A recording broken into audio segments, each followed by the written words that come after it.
हमें पढ़ा लिखा बच्चा मिलता है प्रोफेसर, हम उसको कह रहे 4 बच्चों को तुम जरूर आगे ले जाओ।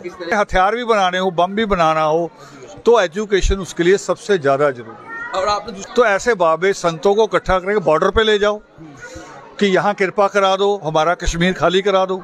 देवी के नाम का करे व्रत रखने, भी नवरात्रे आने वाले हैं, ये सब पखंड है। हम 2 काम कर रहे हैं, एक तो बच्चों को मोटिवेट कर रहे हैं, क्योंकि बच्चों में पढ़ने की रुचि स्वाभाविक तौर में किसी बच्चे में भी नहीं होती। एक दूसरा कर रहे हैं कि पढ़ना क्या है, क्योंकि आज बहुत सारे ऐसे कोर्सेज हो गए हैं जैसे बीटेक है, MBA है, लॉ है, जिसमें बच्चे फालतू आ रहे, इतने फालतू आ रहे जिनकी जरूरत किसी को नहीं पड़ेगी। तो दूसरा हम उनको गाइड करते हैं कि उनको पढ़ना क्या है।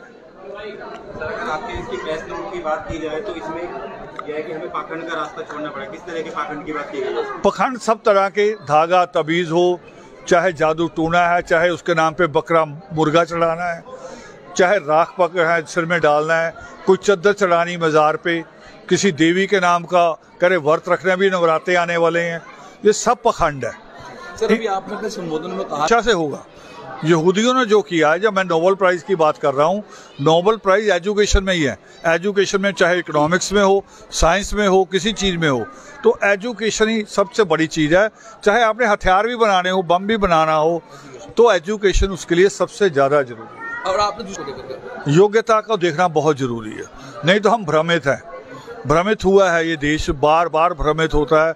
कोई भी आके किसी भी तरीके की लाइन, अब देखो वो ऐसे संत हैं वो जो कह रहे हैं कि समोसा खाओ, काला पर्स रख लो, है ना, और एक तो ऐसा शब्द मैं बोल नहीं सकता, है ना, वो कह रहा वहां भी कृपा मिलेगी।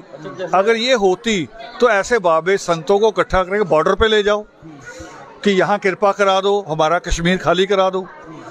ये बकवास बाबे, अंधविश्वास, सारा अंधविश्वास है, टोटली बिल्कुल खत्म करना। जैसे भगवे की बात आप कर सकते हैं, करें, लगातार करें, मगर जो पखंड है, अंधविश्वास है, उसको कहना जरूरी है।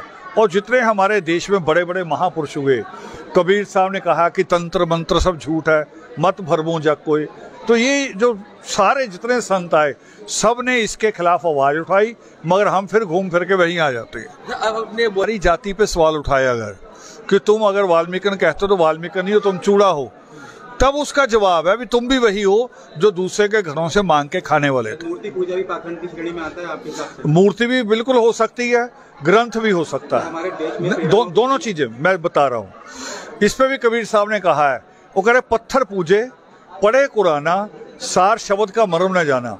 मैं कह रहा हूँ मूर्ति हटा दो, ग्रंथ रख लो, और ग्रंथ को मैं पढ़ूं ना, सिर्फ मत्था टेक के निकल जाऊं, तो पखंड हो गया कि नहीं हो गया? वो भी हर चीज पखंड हो सकती है। तो यानी कि अपने धर्मों को, अपने ग्रंथों को पढ़ना जरूरी। मूर्ति अगर लगाई, एकलव्य ने भी मूर्ति लगाई थी परमात्मा वाल्मीकि की, मगर उससे सीखा।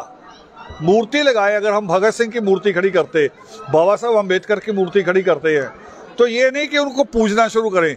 उन्होंने कहा कि स्कूल जाओ, तो हम स्कूल जाएं। सर सेमिनार के साथ साथ कोई प्रोफेशनल कोर्सेज, डिप्लोमा कोर्सेज भी कराने की तैयारी में है? हम हर जगह ये कोशिश कर रहे हैं। यहाँ सहारनपुर में भी हमारा कोचिंग सेंटर चलते हैं, पंजाब में भी चल रहे हैं। जो भी हमें पढ़ा लिखा बच्चा मिलता है प्रोफेसर, हम उसको कह रहे 4 बच्चों को तुम जरूर आगे ले जाओ। किस तरह की शिक्षा वहाँ प्रदान की जाती है? कॉम्पिटिशन या जैसे बच्चा कहता है मैथ में कमजोर हूँ, साइंस में कमजोर हूँ, तो वो करना। ये नहीं स्कूल नहीं खोल रहे, जहाँ उसकी कमजोरी वो पूरी कर रहे हैं। सर उत्तराखंड के रुड़की के लिए यहाँ समाज के यहाँ बच्चे यहीं बैठे हैं। वो बच्चे जब कभी उनको आर्थिक कभी जरूरत पड़ी है, और उन्होंने मंच पे भी बोला है, तो हम उनके साथ खड़े हो गए उसी वक्त कि अगर बच्चा योग्यता रखता है तो पैसे की वजह से पीछे नहीं जाना चाहिए। कैटेगरी AWS कोटे का भी बच्चा आपका अप्रोच कर सकता है? देखो बच्चा तो बच्चा है, उसमें भेद नहीं कर सकता। अगर मैं भेद करूंगा तो मैं भेदभाव का सवाल कैसे उठाऊंगा? ठीक, थैंक यू।